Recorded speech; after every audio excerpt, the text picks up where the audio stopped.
Hello, I'm Rick Raemisch, the former executive director of the Colorado Department of Corrections.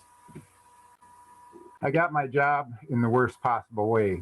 My predecessor was assassinated by an individual who, ironically, was spent 7 years in solitary confinement, was released directly into the community, behaved himself for a while, then got a handgun, went to my predecessor's home, knocked on the door, and murdered him when he answered the door. My predecessor, Tom Clements, had spent approximately 30 years in the Missouri Department of Corrections and retired, and then was hired by Governor Hickenlooper in Colorado to help reform the Colorado Department of Corrections, particularly the overuse of solitary confinement. At the time that Mr. Clements started, approximately 7% of the population was in segregation. Some had been there for over 20 years. Unfortunately, he was only there a short period of time, about a year and a half before he was assassinated. And I was hired by the governor to continue those reforms. It's all about leadership, frankly. We put together a team. I knew the direction we were going to go in. We were going to dramatically decrease the use of solitary confinement. I felt I had a short window to do that. And I put together a team that believed in what we were doing and helped to move this movement forward. Henry Ford, who some call the inventor of certainly automated the production of automobiles, is attributed with this. If I had asked what people wanted, they would have said faster horses. And so, frankly, what I did, I knew the direction we were going to go in. I put together a large number of teams to do that. I knew that not everybody would agree, but I knew that the direction we were going to go was going to dramatically decrease the use of solitary confinement, and to go from having people spend over 20 years in solitary confinement to a total of eventually only 15 days. When I got there, I started to ask a number of questions. This is a solitary cell in the Supermax in Colorado, about the size of a parking space. And the questions I began to ask myself was, when did it become okay to have someone spend 23 hours a day for decades in a cell the size of a parking space? And when did it become okay to take someone that was seriously mentally ill and place them in those cells 23 hours a day, letting the demons chase them around in the cell? And when did it ever become okay to put someone in a solitary cell for years and then release them directly into the community? I heard stories when I got there of someone being released from solitary, always two officers to escort someone out of solitary confinement, put them in street clothes, have them chained up, leg chains, handcuffs, belly chains, and do what I call the inmate shuffle, because they can't do a full stride with those chains on, and take them out into the community, put them on a public bus, and then take the chains off and then leave the bus. And I tell people, if I was the bus driver, I would stand up, look at the rest of the passengers, and at the top of my lungs scream, "Run!" What the hell were we doing? When I got to Colorado, that's outdoor recreation for those in solitary confinement. It was simply a segregation cell with a chin-up bar. You see some narrow windows that, if you weren't standing in the exact right spot at the exact right time, you could spend years without the sun ever touching your skin. That was declared unconstitutional before I got to Colorado, but still was being used. What I did to try and walk the talk, so to speak, was I spent a night, actually 3 shifts, as an inmate in our Supermax.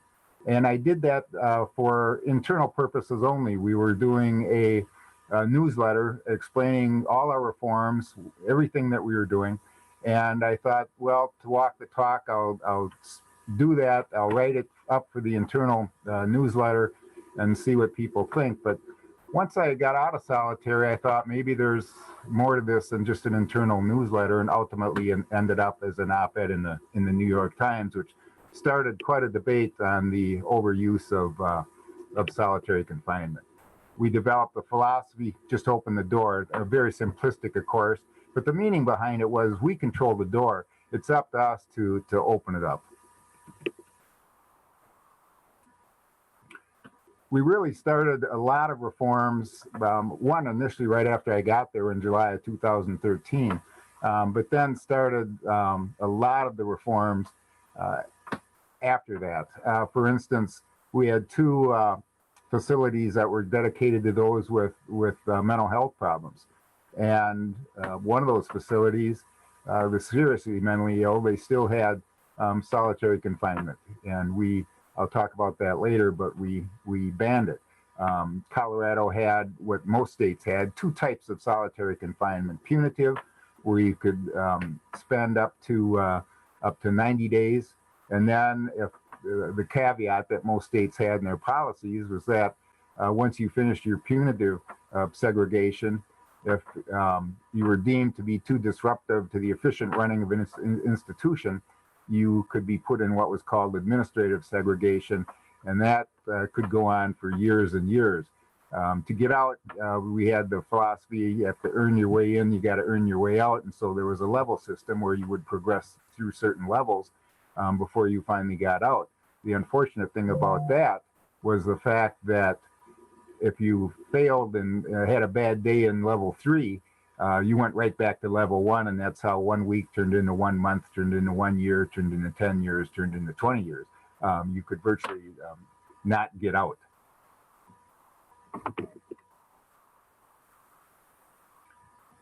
There's your typical Colorado Supermax.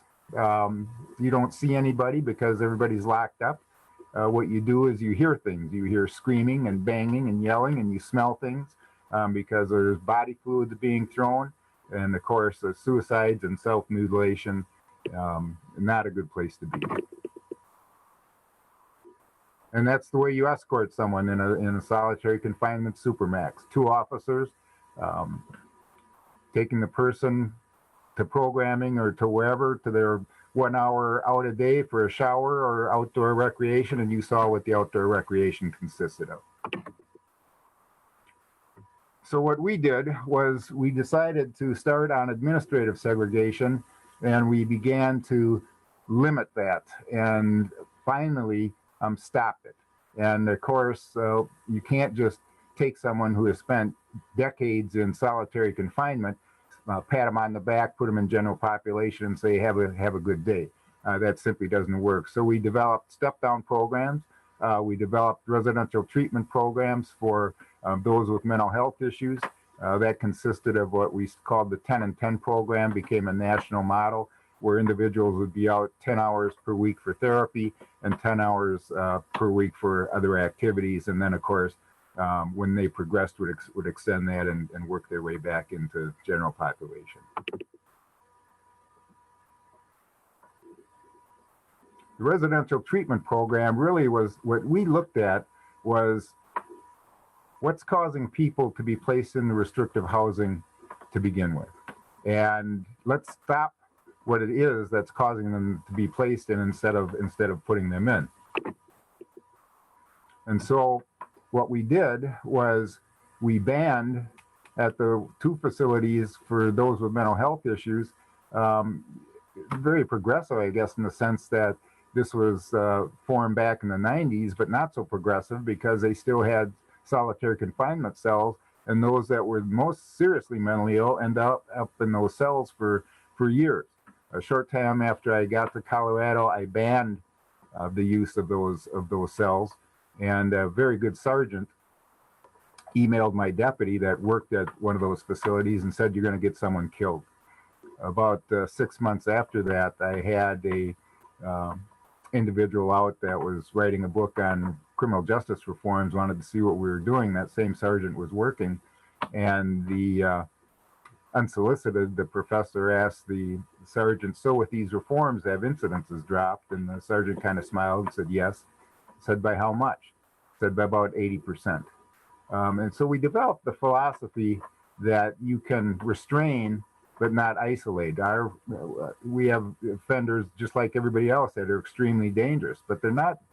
Most are not dangerous all the time. And so what we did was try to address that with programming. You see at the tables here that they're restrained at the table. So we developed that philosophy: restrain, don't isolate. We programmed them, gave them programming, call it force programming if you want. But the fact of the matter is, it began to work. And the whole goal, of course, was to begin to have them work their way back into general population. Many of them went through these programmings and did not return back to any type of solitary confinement. In the past, you would see these individuals in chains being led to programming. With our type of behavior modification that we did, cognitive and dialectic, it began to change the way that they thought. It began to change their perceptions, and frankly, their conduct improved tremendously. Individual therapy, both programming and individual therapy, because obviously not everybody reacts to the same type of therapy, and so I can't stress enough that we had to individualize the type of programming that folks got. For some, when we started our reforms, we had about 250 people that refused to come out of solitary confinement. When I first got to Colorado, although Mr. Clements had made some remarkable improvements, there were still about close to 700 people in solitary confinement. Some had been there for years. And so when we began to get them out by putting them in step-down programs, which I'll talk about in a bit, we had about 250 that wouldn't come out.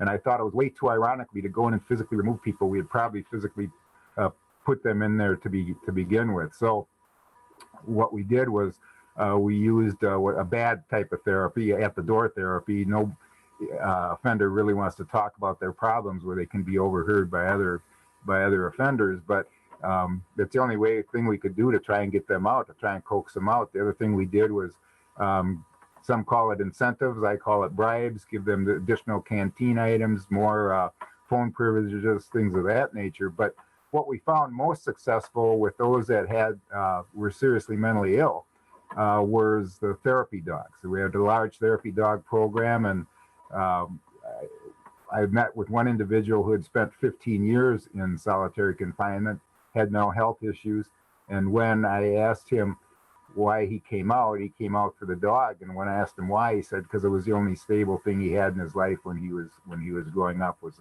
his pet dog.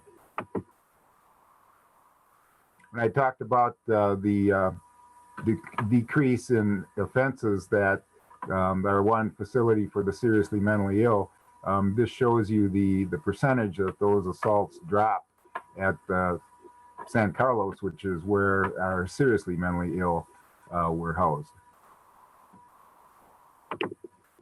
And what was the solution? Because you can't just say we're going to let them out of solitary without having solutions. And what we did for those that had been in administrative segregation for lengthy periods of time, we developed 2 step-down programs. The first one was just getting people out 4 hours a day so that they could socialize with each other. And then once it was determined that they were getting along, they were put into another step-down program, which had actual behavior modification programming in it. And then eventually the overwhelming majority of them went into general population, not to return as disciplinary problems. There are some that we have that were seriously mentally ill that will always be at our mental health facilities. However, again, solitary confinement was completely banned at those facilities. And instead of solitary rooms, we built what we call de-escalation rooms, which you have a slide in front of you now showing those. Very inexpensive to build, comfortable chairs. We piped in noise such as waves, wind, whatever. Had murals on the wall. We had some de-stress materials in there, a blackboard if they wanted to write or color on the blackboard, some de-stress balls and things of that nature. And we found that these were open seven days a week, 24 hours a day, never locked. And we saw some individuals that were using them 5 to 7 times per day. And that's 5 to 7 times per day that they were not blowing up on staff. That's our former Supermax. Now it's we repurposed it. We had 2 Supermaxes in Colorado. One was closed by brand new, open for 6 months, and then closed by Mr. Clements as he began his reforms. And then our other Supermax, which is the one where I spent the 3 shifts in, and that's now been repurposed into a general population facility. That's something you don't usually see in a Supermax, and you can see from the offenders, these were all former Supermax offenders. Our program became so successful that we had in this former Supermax incentive units where offenders could come and go out of their units as they pleased. Picture a offender in a Supermax ironing their uniforms on an ironing board out in the corridor, which is something you don't usually see. Artwork on the walls. And one thing that isn't talked a lot about the overuse of solitary confinement is what happens on the other side of the door.